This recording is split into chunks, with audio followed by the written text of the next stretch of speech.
BJP के साथ फिर होगा 2019 वाला खेला। शिंदे और पवार करेंगे बड़ा खेल। बीजेपी सबसे बड़ी पार्टी लेकिन बहुमत से दूर, जीत का क्रेडिट शिंदे के नाम। अजीत पर बीजेपी को भरोसा नहीं, सीएम बनने के लिए मार सकते हैं पलटी। शिंदे ने रख दी है बीजेपी के सामने बड़ी शर्त, मुश्किल में एनडीए। महाराष्ट्र में एनडीए को जबरदस्त बहुमत मिला है, 80% सीटें हासिल हुई हैं। बीजेपी का स्ट्राइक रेट 90 के करीब है। शिंदे और अजीत पवार की पार्टी में भी जबरदस्त जीत हासिल की है, लेकिन एनडीए को मिले बड़े बहुमत ने सीएम पद की रेस को दिलचस्प बना दिया है। बीजेपी, एनसीपी और शिवसेना तीनों ही सीएम पद को लेकर दावेदारी कर रहे हैं। एक तरफ शाह ने संकेत दिए हैं कि इस बार सीएम पद बीजेपी के पास ही आएगा, तो दूसरी तरफ शिवसेना का दावा है कि चुनाव शिंदे के नाम पर लड़ा गया।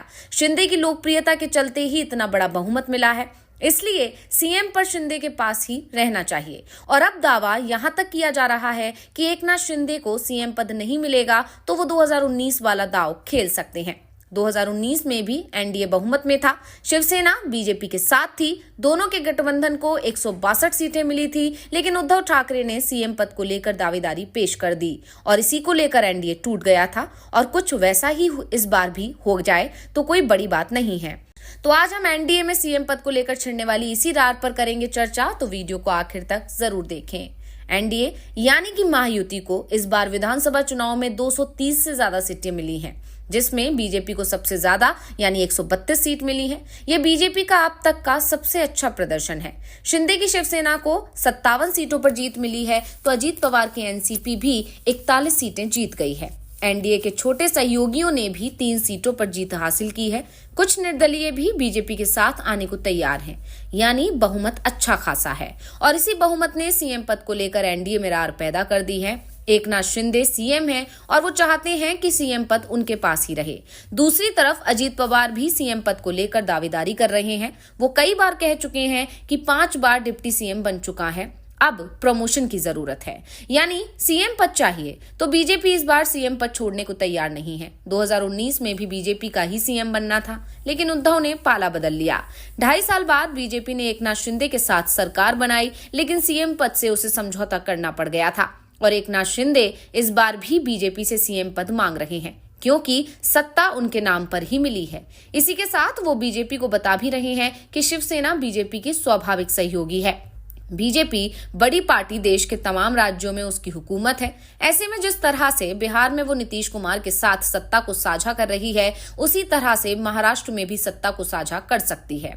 यानी कम सीट के बावजूद सीएम शिवसेना का हो, डिप्टी सीएम और मंत्री बीजेपी को दिए जाएं, लेकिन बीजेपी इसके लिए इस बार तैयार नहीं हो रही है। तो ये तो साफ दिखाई दे रहा है, ऐसे में पेच फंसता दिख रहा है। अब कहा जा रहा है कि सीएम पद का फैसला एनडीए की बैठक में होगा। ये बैठक 24 नवंबर को ही बुलाई जा रही है। कहा जा रहा है कि शिंदे मुख्यमंत्री को लेकर होने वाली एनडीए की बैठक में अपने दांव से बार्गेनिंग की कोशिश करेंगे। इनमें से कोई भी एक दाव अगर लगता है तो बीजेपी को मुख्यमंत्री की कुर्सी पर बैठने के लिए इंतजार करना पड़ सकता है। एकनाथ शिंदे की तरफ से सबसे बड़ा दाव तो वो खुद ही हैं। शिंदे की तरफ से दावा किया जा सकता है कि महाराष्ट्र में लोकसभा चुनाव पीएम मोदी के नाम पर लड़ा गया था और इस चुनाव में एनडीए गठबंधन की करारी हार हुई थी। हालांकि शिंदे सेना बीजेपी के बराबर की सीटें जीतने में कामयाब रही थी, जिससे शिंदे ने बीजेपी को एहसास करा दिया था कि असली शिवसेना उनके साथ है। उद्धव ठाकरे की पार्टी को जो सीट मिली थी वो मुस्लिम वोटों के दम पर ही मिली थी, लेकिन उद्धव की पार्टी को 2 सीट मिलना भी मुश्किल हो जाता। लोकसभा के उलट विधानसभा चुनाव एकनाथ शिंदे के नाम पर एनडीए ने लड़ा था। पिछले चुनावों की तुलना में पीएम मोदी की महाराष्ट्र में कम रैलियां हुई और चुनाव परिणाम एनडीए के पक्ष में आया। महाराष्ट्र में ये अब तक की एनडीए की सबसे बड़ी जीत मानी जा रही है। लोकसभा चुनाव से विधानसभा चुनाव के बीच सिर्फ 6 महीने का अंतर था और इन 6 महीने में शिंदे ने अपने नेतृत्व में पासा पूरी तरह से पलट कर रख दिया। चुनाव नतीजों के बाद एकनाथ शिंदे ने बयान भी दिया है कि ये सरकार के काम का जनादेश है। ऐसे में कहा जा रहा है कि जब शिंदे मुख्यमंत्री पद के लिए चर्चा करेंगे तो इस बात को मजबूती से रख सकते हैं। शिंदे ये तर्क दे सकते हैं कि अगर मुख्यमंत्री बदला गया तो शिवसेना के कार्यकर्ता भी आहत होंगे और भविष्य में इसका असर बुरा हो सकता है। इस चुनाव में मुख्यमंत्री रहते ही शिंदे सभी का साथ रहे थे। उनके समर्थक लगातार उनके कामों को बेहतर बता रहे थे और उसी के नाम पर जनादेश मांग रहे थे। मुख्यमंत्री पद को लेकर जो शिंदे बड़ी बार्गेनिंग करेंगे तो ये तय है वो बीजेपी का स्पष्ट बहुमत ना मिलना है। अब तक बीजेपी को 132 सीट मिली है।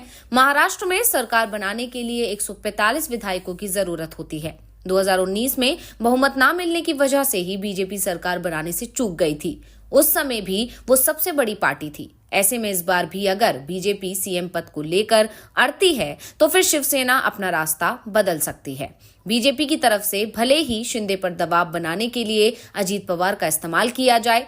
अजीत पवार भले ही अभी एनडीए में हैं, लेकिन उनका भरोसा करना मुश्किल है। 2019 से लेकर अब तक अजीत 3 बार यू टर्न ले चुके हैं। अजीत पवार की विचारधारा भी बीजेपी से नहीं मिलती है। विधानसभा चुनाव के दौरान ही अजीत और देवेंद्र फडणवीस के बीच तनातनी देखने को मिली थी। अजीत पर फडणवीस ने हिंदुत्व विरोधियों के साथ रहने का आरोप लगा दिया था। चुनाव के दौरान खुलकर ये कह रहे थे कि मुझे आप वोट दीजिए, मुझे जो वोट मिलेंगे वो बीजेपी के नहीं होंगे। वहीं अजीत पवार ने प्रधानमंत्री नरेंद्र मोदी को अपने उम्मीदवारों के समर्थन में रैली तक नहीं करने दी थी। पीएम की रैलियों में भी अजीत गुट के उम्मीदवार गायब थे। योगी के लिए तो अजीत ने साफ साफ कह दिया था कि एनसीपी के किसी भी उम्मीदवार को योगी आदित्यनाथ से प्रचार नहीं कराना है।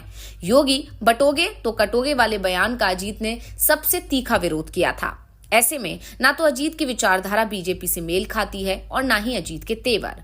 ऐसे में अजीत पर भरोसा बीजेपी को भारी पड़ेगा, ये बात शिंदे बीजेपी के सामने रख सकते हैं। जबकि शिवसेना और बीजेपी की विचारधारा एक जैसी है। दोनों के कार्यकर्ताओं के बीच भी किसी तरह का मतभेद नहीं है। ऐसे में शिवसेना को साथ रखना ही बीजेपी के लिए फायदेमंद रहेगा। एकनाथ शिंदे ने 2.5 साल के राग को भी छेड़ा है। उन्होंने कहा है कि हमारे काम को जनता ने मुहर लगाया है। एकनाथ शिंदे टोल फ्री लाड़की बहन योजना के जरिए इस चुनाव में उतरे थे। मुख्यमंत्री रहते उन्होंने इन तमाम स्कीम्स को मजबूती से लागू किया था। ऐसे में शिंदे इस आधार पर भी बार्गेनिंग कर सकते हैं कि एकनाथ शिंदे ने भारतीय जनता पार्टी के लिए ही शिवसेना में बगावत की थी। को याद होगा 2022 में बगावत के वक्त बीजेपी शिवसेना शिंदे के साथ मजबूती से खड़ी हुई थी। बगावत की वजह से अभी भी उन्हें उद्धव गुट गद्दार ही कह रहे हैं और चुनाव के दौरान गद्दार कहने वाले एक कार्यकर्ता पर शिंदे बुरी तरह भड़क भी गए थे। शिंदे सीएम पद को लेकर इसे मुद्दा बना सकते हैं। 2022 में एकनाथ शिंदे ने 45 साल पुरानी शिवसेना में बगावत कर दी थी और इस बगावत की वजह से उद्धव के हाथों से शिवसेना की कमान भी चली गई थी और सरकार भी चली गई थी।